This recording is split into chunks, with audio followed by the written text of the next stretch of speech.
Bugün Azərbaycanın milli qəhrəmanı, şəhid general-mayor Polad Həşimovun doğum günüdür.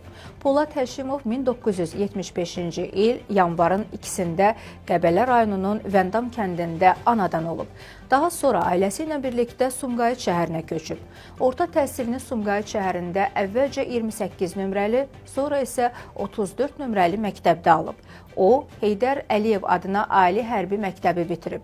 General-mayor Polad Həşimov 2020-ci il iyulun 14-də Ermənistan Silahlı Qüvvələrinin hücum cəhdinin qarşısını alarkən Tovuz istiqamətində baş verən şiddətli döyüşlər zamanı qəhrəmancasına şəhid olub.